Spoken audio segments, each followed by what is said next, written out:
Hey everyone, welcome back to the channel. Let's try a little thought experiment. Imagine waking up tomorrow and every single dollar, every coin, every physical piece of currency you've ever touched just vanishes. Poof. Gone. Not stolen, just erased from existence. Your wallet? Empty. The cash register at your local coffee shop? Nothing but air. That crumpled $20 bill your grandma gave you for your birthday? Disappeared. Now here's the thing, your bank account still shows a number, your credit cards still work. Your phone can still send payments, but actual, physical money? It doesn't exist anymore. Anywhere, on the entire planet. Sound like science fiction? Well, we're closer to this reality than you might think. Sweden is already nearly there. Some stores literally won't accept cash anymore. In China, things have gone so digital that street vendors and grandmothers selling vegetables at markets accept only phone payments. And just a few years ago, India shocked the world by removing 86% of its physical currency from circulation overnight. So what happens when money goes 100% digital? What does a cashless world actually look like? And more importantly, should we be excited about this future, or maybe a little bit worried? Stay with me, because what I'm about to show you will completely change how you think about that card in your wallet, and the invisible numbers that control pretty much everything in your life. First, let's talk about the good stuff. The promised utopia of a cashless world. Proponents say it's safer. Think about it. No more armed robberies for the cash in the register. No more pickpockets on the subway. Physical theft becomes much, much harder. Then there's convenience. No more fumbling for exact change. No more trips to the ATM. Every payment is just a tap, a swipe, or a scan. Transactions are instant and seamless. For governments and economies, this is a huge deal. Every single transaction is recorded. This makes it incredibly difficult for illegal activities to be funded and makes tax evasion almost impossible. Every digital penny is traceable, creating a transparent economic system. It sounds pretty great, right? A more efficient, safer, and honest society. But every coin has two sides, and the flip side of a digital dollar might be darker than we imagine. Let's start with the most obvious issue. What if the system goes down? A massive power outage, a solar flare, a sophisticated cyber attack. Suddenly, no one can buy anything. The entire economy freezes. With physical cash, you could still buy a bottle of water or a loaf of bread. In a fully digital world, you are completely at the mercy of the grid and the network. And what about privacy? In a cashless society, every single thing you buy is tracked. That coffee you bought this morning? Logged. The book you ordered online? Logged. The donation you made to a political cause? You guessed it, logged. This data could be used by corporations to target you with ads in ways we can't even imagine yet. Or worse, it could be used by governments to monitor and control their citizens. Disagree with the people in power? They could, in theory, freeze your assets with the click of a button, effectively cutting you off from society. Then there's the issue of exclusion. Not everyone has a smartphone or a bank account. The elderly, the unbanked, the homeless, these groups rely on cash. A fully digital system could leave the most vulnerable members of our society completely behind, unable to participate in the economy at all. It raises a huge ethical question. Is it fair to build a new financial system that locks certain people out? So, as we race towards this digital future, we have to ask ourselves, what are we trading for convenience? The move away from cash isn't just a technological shift. It's a fundamental change in our relationship with money, with privacy, and with power. The disappearance of that crumpled bill in your pocket means a lot more than just an empty wallet. It could mean the beginning of a whole new kind of world, for better or for worse. Let's start with something wild. Right now, at this very moment, most of your money doesn't actually exist. No, seriously. Think about your bank account. Let's say you have $5,000 in there. You feel pretty good about it, right? But here's the reality check, that money isn't sitting in a vault somewhere with your name on it. It's not in a safe. It's not even in the bank. It's just a number. A digital entry in a database. Ones and zeros on a server. In fact, economists estimate that only about 8% of all money in the world exists as physical cash. The other 92%? It's already digital. Already just numbers on screens. So in a way, we've been living in a mostly digital money world for years. We just haven't fully admitted it yet. But there's a massive difference between mostly digital and completely digital. And that difference? It changes absolutely everything. Let's paint the optimistic picture first, because honestly, a fully digital money system sounds pretty amazing on paper. Imagine never worrying about carrying cash again. No more stopping at ATMs. No more anxiety about whether you have enough bills to split the restaurant check. Lost your wallet? Annoying, sure, but your money's still safe in your account. Someone breaks into your car? They can't steal what isn't there. But it goes way deeper than convenience. A fully digital money system could practically eliminate certain types of crime overnight. Think about it. How do you rob a bank when there's no cash to steal? How do drug cartels move money when every transaction is tracked and recorded? How does a corrupt politician accept a briefcase full of bribes when briefcases of money don't exist anymore? Tax evasion becomes exponentially harder. That plumber who offers you a discount for cash under the table? Can't do that when every payment leaves a digital trail. Governments could collect billions, maybe trillions more in taxes that are currently dodged. And that money could fund schools, infrastructure, and healthcare. Sweden's already seeing these benefits. They've gone so cashless that robberies have dropped dramatically. And here's something most people don't consider: digital money moves at the speed of light.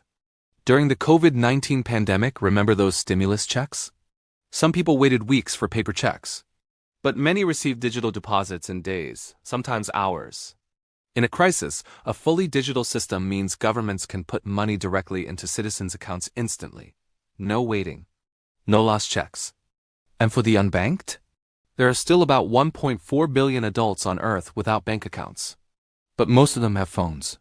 In Kenya, a mobile payment system called M-Pesa revolutionized the economy by letting people without banks transfer money through text messages. Suddenly, a farmer in a remote village could receive payment for crops without traveling days to find a bank. Sounds pretty good, right? A world with less crime, more efficiency, and greater financial inclusion. What could go wrong? Well, let me tell you a story. In 2016, India's Prime Minister appeared on television with a shocking announcement. Effective immediately, the two most common banknotes, representing 86% of all cash, were no longer valid. The goal? Fight corruption. What actually happened was chaos. People stood in line for hours, sometimes days, trying to exchange their suddenly worthless money. Daily wage workers couldn't get paid, small businesses collapsed.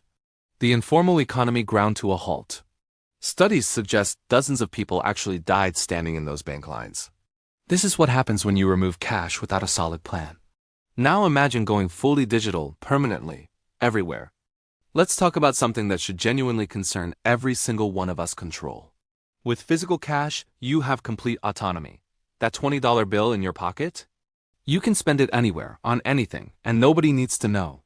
Nobody can stop you. It's truly yours. But digital money? Every single transaction is recorded, permanently.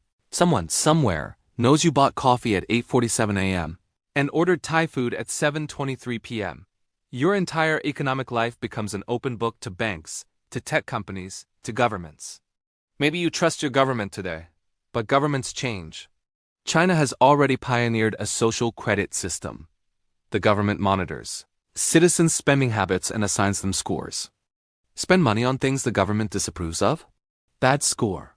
That can mean you can't buy plane tickets or get good jobs. Impossible in democratic countries? Maybe. But in 2022, during protests in Canada, the government froze the bank accounts of protesters and people who donated to them. No trial, no conviction. Your money was just locked. Agree or disagree with the politics, the point is, it's possible. And once money is 100% digital, it becomes even easier. And it's not just governments. Banks and tech companies could control your money, too.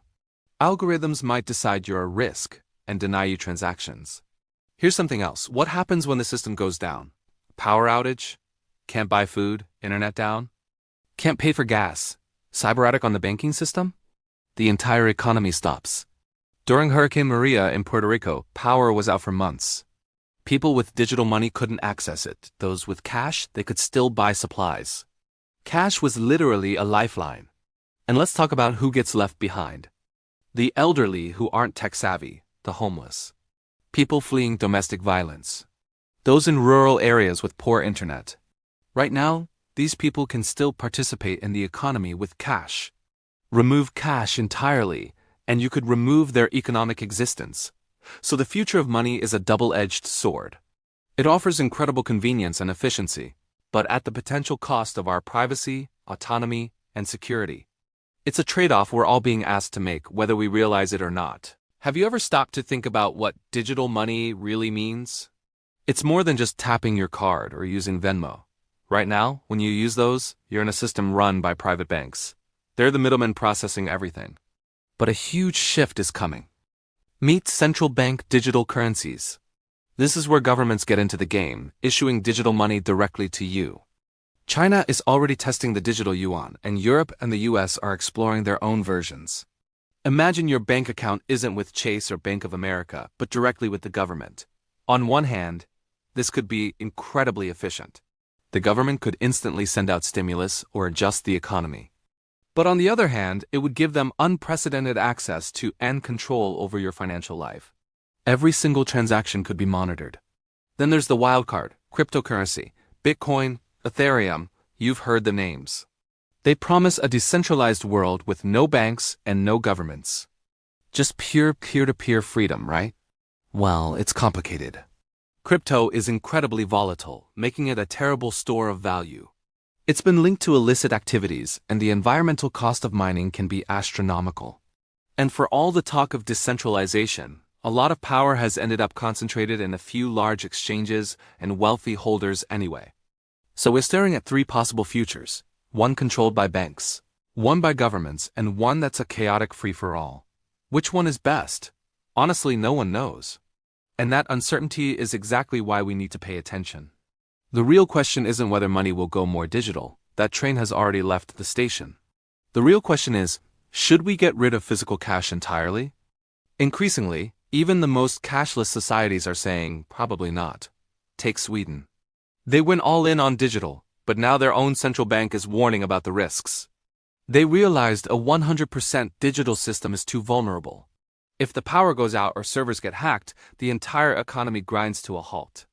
It also excludes people who aren't tech-savvy or don't have reliable internet. So what's the solution? The smart money is on a hybrid system. Let's keep improving digital payments to make them faster, safer, and more accessible, but let's also protect our right to use cash. This means keeping ATMs running and ensuring banks still handle physical currency. It's about giving people a choice, not forcing everyone into a single, fragile system. We need to build in protections against surveillance, ensure our digital infrastructure is secure, and make sure everyone can participate in the economy, regardless of their age or tech skills. What happens if money goes 100% digital? We don't fully know, but we can see the trade-offs. The convenience, efficiency, and potential to include more people in the financial system are real and powerful benefits. But the risks are just as real: a massive loss of privacy, the potential for incredible control by governments or corporations, and the exclusion of the most vulnerable among us. Think about it.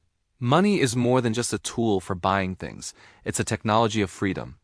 It gives you autonomy. Physical cash is anonymous. It works when the power is out, and anyone can use it. Digital money is efficient and global. The goal shouldn't be to pick one over the other, but to get the best of both worlds while guarding against the worst. Because here's the bottom line. Once cash is gone, it's probably gone for good. That's a massive decision, and we can't just let it happen by accident while we're distracted by the convenience of tap to pay. The future of money isn't just about tech. It's about power, freedom, and the kind of society we want to build. So the next time you tap your phone to pay for coffee, just take a moment to think about the choice you have. In a world without cash, that choice might be the very thing we miss the most. What do you think? Is a cashless future a good thing? Let me know your thoughts in the comments below. I'm really curious to hear your take. And if you found this thought-provoking, hit that subscribe button. We dive into the big questions that are shaping our world every single week. Thanks for watching, and stay curious.